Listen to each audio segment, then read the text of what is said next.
నమస్కారం. ఈరోజు మనం ఆంధ్రప్రదేశ్లో చాలామంది ఎదుర్కొంటున్న ఒక పెద్ద తలనొప్పి గురించి మాట్లాడుకుందాం.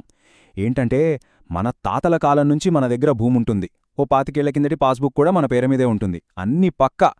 కానీ ఈరోజు ఆన్లైన్లో చూస్తే ఆ భూమి మనది కాదంటుంది. మొత్తం భూమి ఎవరో పెద్దనాన్న పేరు మీదకో, లేదంటే అస్సలు సంబంధం లేదు వాళ్ల పేరు మీదకో మారిపోయి ఉంటుంది.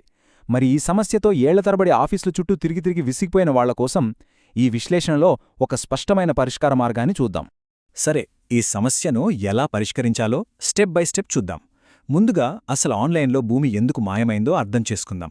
తర్వాత మన కేసును బలంగా మార్చే డాక్యుమెంట్లు ఏంటో చూస్తాం. ఏ ఆఫీసర్ని ఏ వరుసలో కలవాలో తెలుసుకుందాం. వాళ్ళేవైనా అడ్డంకులు చెప్తే వాటిని ఎలా ఎదుర్కోవాలో నేర్చుకుందాం. ఒకవేళ అప్పటికీ అధికారులు వినకపోతే ఏం చేయాలో కూడా చర్చిద్దాం. చివరగా ఇదంతా అయ్యాక మన ముందుండే అసలైన సవాలేంటో కూడా చూద్దాం. రైట్. మొదటి పాయింట్, ఆన్లైన్లో భూమి ఎందుకు మాయమైంది? దీనికసలు కారణం రికార్డులను కంప్యూటరైజ్ చేసేటప్పుడు జరిగిన సింపుల్ డేటా ఎంట్రీ తప్పులు. అప్పట్లో ఎవరో గుమాస్తా చేసిన చిన్న పొరపాటు ఇప్పుడు లక్షల మంది రైతుల జీవితాల్ని ఇబ్బందుల్లోకి నెట్టిందన్నమాట. అవును, ఈ సమస్య చాలామందికి పెద్ద తలనొప్పిగా మారింది. ఆఫీసుల చుట్టూ తిరిగినా పని జరగక చాలా నిరాశపడుతున్నారు.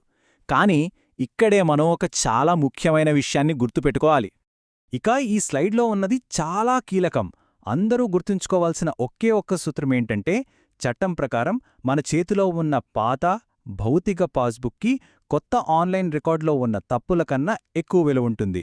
అవును, ఇది నిజం. ఈ ఒక్క విషయమే మన చేతిలో ఉన్న అతిపెద్ద ఆయుధం. సో ఆన్లైన్లో తప్పుగా ఉందని అస్సలు భయపడాల్సిన అవసరం లేదు. ఇక తర్వాతి అంశం, మన ప్రణాళికలో ఇది చాలా కీలకమైన దశ. సాక్ష్యాలను సమీకరించడం. అధికారుల దగ్గరకు వెళ్లే ముందు మన ఆయుధాలన్నీ సిద్ధం చేసుకోవాలి. ఒకటి గుర్తుపెట్టుకోండి, రెవెన్యూ వ్యవస్థలో మాటల కన్నా కాగితాలకే ఎక్కువ విలువ. అందుకే మన వాదనను నిరూపించే ప్రతి ఆధారాన్ని ఒక ఫైల్లో పక్కాగా పెట్టుకోవడం చాలా ముఖ్యం. మన ఫైల్లో ఉండాల్సిన ప్రధానమైన పత్రాలు ఈ 4. మొదటిది మన పాత పట్టాదారు పాస్బుక్. దానిమీద ఉన్న మన ఫోటో, తహసీల్దార్ సంతకం, అప్పటి ముద్ర. ఇవి తిరుగులేని సాక్ష్యాలు. రెండోది అధికారిక వంశవృక్షం. ఇది మన వారసత్వ హక్కును నిరూపిస్తుంది. మూడోది సేత్వార్. ఇది కంప్యూటర్లు రాకముందున్న అసలైన గ్రామభూమి రిజిస్టర్. దీన్ని పర్మనెంట్ రిజిస్టర్ అని కూడా అంటారు. ఇది రికార్డ్ రూంలో భద్రంగా ఉంటుంది.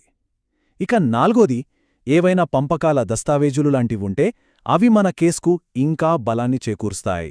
సరే, ఈ డాక్యుమెంట్స్ అన్నీ సిద్ధం చేసుకున్నాం. ఇప్పుడు ఎవరి దగ్గరికి వెళ్ళాలి? చాలామంది చేసే పెద్ద పొరపాటేంటంటే నేరుగా ఎంఆర్ఓ దగ్గరికి వెళ్ళిపోవటం. కాని అలా కాదు. మనం ఒక పద్ధతి ప్రకారం ఒక హైరార్కీని ఫాలో అవటం చాలా ముఖ్యం. మనం మొదటి అడుగు గ్రామ సచివాలయంలో వీఆర్ఓ లేదా విలేజ్ సర్వేయర్ను కలవడం. ఇప్పుడు ఎలాగూ రీసర్వే జరుగుతోంది కాబట్టి మన పాత పాస్బుక్ ప్రకారం రికార్డులను సరిచేయమని ఒక వినతిపత్రం ఇవ్వాలి. వాళ్లు స్పందించకపోయినా పర్లేదు. మనం వినతిపత్రం ఇచ్చిన రసీదు ఆ తర్వాత పై అధికారుల దగ్గర చాలా బాగా ఉపయోగపడుతుంది. ఇది ఒక పేపర్ ట్రెయిల్ క్రియేట్ చేయడానికి ఫస్ట్ స్టెప్ అన్నమాట. ఇక రెండో స్థాయి, తహసీల్దార్ ఆఫీసు. ఇక్కడే మనం కొంచెం గట్టిగా చట్టం గురించి మాట్లాడాలి. మనం 1971లో వచ్చిన రికార్డ్ ఆఫ్ రైట్స్ అంటే ఆర్ఓఆర్ చట్టాన్ని ఒక ఆయుధంగా వాడుకోవాలి. ఇది భూమి హక్కుల నమోదుకు ఒక బైబిల్ లాంటిది. మనం తహసీల్దార్తో మాట్లాడేటప్పుడు ఈ మాటను స్పష్టంగా వాడాలి. సర్, ఆర్ఓఆర్ చట్టంలోని సెక్షన్ 8(2) ప్రకారం ఇది ఒక క్లరికల్ తప్పిదం, అంటే గుమాస్తా చేసిన పొరపాటు. దీన్ని సరిదిద్దే పూర్తి అధికారం మీకే ఉంది అని ధైర్యంగా చెప్పాలి. ఈ ఒక్క వాక్యం మన వాదనలో చాలా పెద్ద మార్పు తెస్తుంది. ఓకే, ఇక తర్వాతి అంశానికి వెళ్దాం. చాలా కేసులు ఇక్కడే ఆగిపోతాయి. అధికారులు కొన్ని కామన్ అడ్డంకులను ముందుకు తెస్తారు. వాటిని ఎలా దాటాలో ఇప్పుడు చూద్దాం. అధికారులు సాధారణంగా ఏమంటారంటే, ఎవరి పేరు మీదైతే తప్పుగా రికార్డులు ఎక్కాయో వాళ్ల సంతకం తీసుకురండని చెప్పి పంపించేస్తారు. అప్పుడు మనం వాడాల్సిన వాదన ఇది: సర్, మేము కొత్తగా హక్కును అడగడం లేదు. ఇదివరకే ఉన్న హక్కును ఆన్లైన్లో తప్పుగా రాశారు. ఒక క్లెరికల్ తప్పులు సరిచేయడానికి ఎదుటివారి సంతకం అవసరం లేదు. ఆర్ఓఆర్ చట్టం సెక్షన్ 8(2) ప్రకారం ఆ అధికారం మీకే ఉంది అని బలంగా వాదించాలి. ఇక్కడ మరో కీలకమైన అంశం భూమి ప్రస్తుతం ఎవరి ఆధీనంలో ఉంది అనేది. భూమి మన సాగులోనే ఉంటే అది మనకు చాలా ప్లస్ పాయింట్. పక్క రైతుల నుండి ఒక పంచనామా చేయించి, అంటే మీరే భూమిని సాగు చేస్తున్నారని వాళ్లతో సంతకాలు పెట్టించి ఫీల్డ్ ఎంక్వైరీ చేయమని కోరవచ్చు. ఒకవేళ ఆ తప్పుడు రికార్డుల ఆధారంగా ఎదుటివాళ్లు మన భూమిని ఆధీనంలోకి తీసుకుంటే అప్పుడు మనం నేరుగా సివిల్ కోర్టుకు వెళ్లి డిక్లరేషన్ ఆఫ్ టైటిల్ దావా వేయాలి. ఇది కొంచెం టైం పట్టినా ఖచ్చితమైన పరిష్కారాన్ని ఇస్తుంది. తహసీల్దార్ స్పందించకపోతే ఆర్డీఓకి అపీల్ చేయాలి. ఒకవేళ ఆర్డీఓ ఆర్డర్ వేసినా తహసీల్దార్ పని చెయ్యకపోతే ఏం చెయ్యాలి? ఇక వదిలేయడమేనా? అస్సలు కాదు. ఇక్కడ్నుంచి మనం వినతులివ్వడం ఆపేసి కొంచెం గట్టి చర్యలకు దిగాలి. ఇవి మన చేతిలో ఉన్న 3 పవర్ఫుల్ వెపన్స్.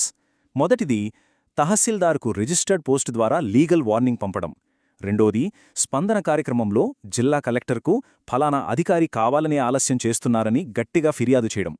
మూడోది చాలా ప్రభావవంతమైనది, లోకాయుక్తకు ఫిర్యాదు చేయడం. దీనికి లాయర్ కూడా అవసరం లేదు.